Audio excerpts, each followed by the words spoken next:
भारतीय दिव्य जनशक्ति संगठन के प्रदेशाध्यक्ष टाइगर ओपी गुर्जर भी आए समर्थन में। विकलांग जन क्रांति सेना के अनिश्चितकालीन धरने पर 46वें दिन धरने पर पहुंचे थे एवं उन्होंने इस आंदोलन का पूर्ण समर्थन किया है और कल दोपहर से अभी सुबह 10 बजे तक रोड पर बैठकर धरना प्रदर्शन में शामिल रहे। प्लेट लग रहा है गेट के बीच में, उसके आगे चलेगा अंदर की तरफ तो देखना है गेट पे लगा हुआ है प्लेट।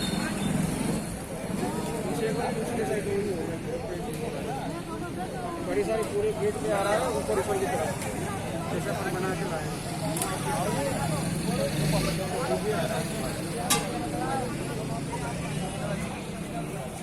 ओपी टाइगर साहब, हम जानना चाहेंगे आपने ये धरना दिया है, इसको कहाँ तक ले जाने का प्रयास है आपका?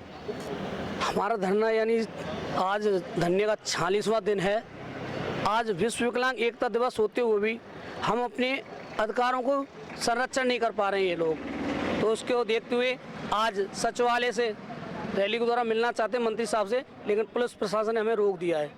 पुलिस प्रशासन को क्या गंभीर ऐसी घटना लगी कि आपको रोक दिया? वैसे ज़्यादा संख्या तो है नहीं, आपकी प्रतिनिधि मंडल दिखाई दे रहा सारा।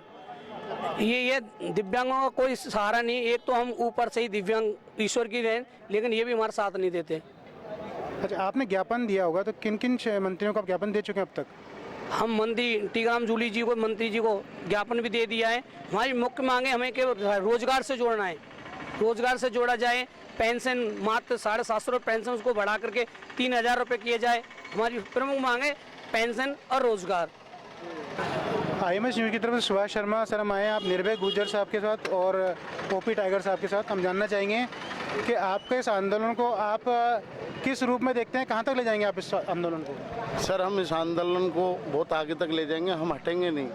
हम चाहे हमें गोली लगे, किसी भी चीज़ का सामना कर सकते हैं, हम किसी भी परिस्थिति का सामना करते हैं। हमारे भाई यहाँ 45 दिन से जयपुर में निःशक्त जन कार्यालय के बाहर बैठे हुए हैं, उनकी अभी तक किसी ने कोई सुनवाई नहीं की, ना अभी तक कोई पदाधिकारी उनसे मिलने आया।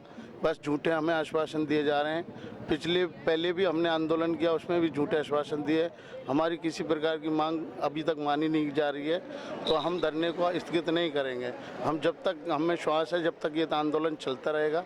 मैं भारतीय दिव्य जनशक्ति संगठन से राष्ट्रीय उपाध्यक्ष निर्भय सिंह गुर्जर। ये सर, मैं एक बात जानना चाहूँगा। आपने शांतिपूर्ण तरीके से यहाँ पे संगठन का धरना दिया हुआ है, तो इसके इनको क्या ऐसी घटना लगी कि पुलिस प्रशासन इकट्ठा हो गया और आपको आगे नहीं बढ़ने दिया गया? सचिवालय तक जाने चाह रहे थे आप लोग। सबसे बड़ी समस्या यही है कि जो दिव्यांगों के अधिकार हैं उनका ये संरक्षण नहीं कर पा रहे हैं, उनकी मांगों को पूरा नहीं करना चाहते, क्योंकि ये हमारे हमेशा खिलाफ रहती है दिव्यांगों के। अब तक उन्होंने कोरोना काल में जो हमें मांग रखी थी, कोरोना काल में दिव्यांगों के लिए पेंशन बढ़ा दी जाएगी, लेकिन अब पूरी कार्रवाई नहीं की गई है। आप बेसिकली काम क्या करते हैं सर? आप समाज सेवा दिव्यांगों के लिए। जब तक दिव्यांगों मांगे पूरी नहीं होंगी, मैं मरते दम तो उनके जब तक सांस है उनका साथ देता रहूंगा।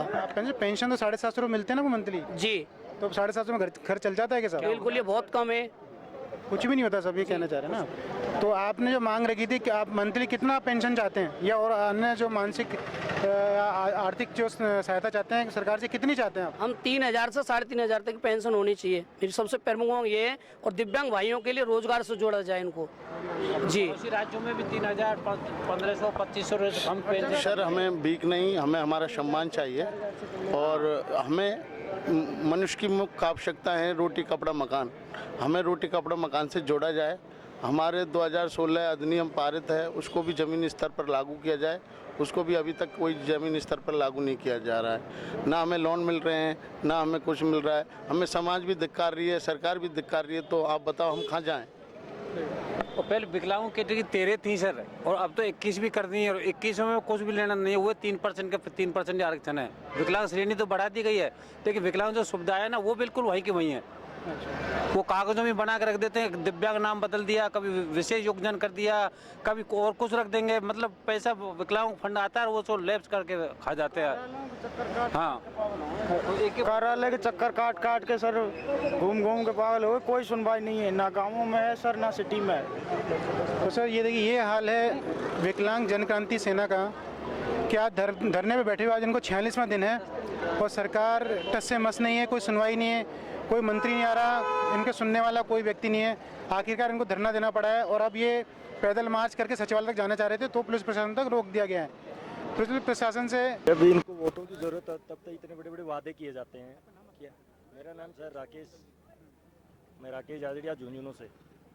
यहाँ आज विश्व विकलांगता दिवस के ऊपर मैं यहाँ आया हूँ और अपनी मांगे रखना चाहता हूँ। मतलब रोजगार के नाम पे है ना, गवर्नमेंट सीटें घोषित करती है और उन सीटों को बिना विकलांगों के द्वारा पूरी कर दी जाती है। जैसे हमारे यहाँ अभी CHO के पद निकले थे, उसमें टोटल पद निकाले थे 7810 पद निकले थे, उनमें से 311 पद विकलांग के हुए। उनमें से मतलब 100 विकलांग भी वहाँ नहीं पहुँचे और उनमें भी 3-3 बार उनका मेडिकल करवा लिया गया। जब जो व्यक्ति विकलांग है तो उनको बार बार विकलांगता को परखने की जरूरत कहाँ आ गई उनको। मतलब 3-3 मेडिकल हो गए और अभी तक उनको ना ज्वाइनिंग दी गई है, ना कुछ उनके ऊपर ध्यान दिया जाता है। ऐसा कुछ किया जा रहा है हमारे साथ। विश्व विकलांग दिवस की शुभकामनाएं। मैं आसाराम जाट, राजस्थान CHO की भर्ती आई थी। 7810 पद थे, विकलांगों के 311 पद थे। 100 पद खाली जा रहे हैं विकलांगों के और हमारा 2-2, 3-3 बार मेडिकल हो गया जयपुर अजमेर, और हमें CCS ब्रिज कोर्स में ज्वाइनिंग नियुक्ति नहीं दे रहे हैं।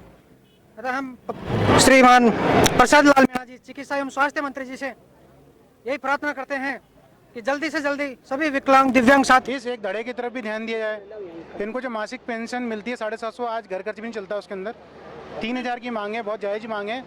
तो विनती यही है कि प्रशासन इनकी ओर ध्यान दे और शांतिपूर्ण ढंग से धरना दिया गया है, कोई ऐसा विरोध प्रदर्शन भी नहीं हो रहा है।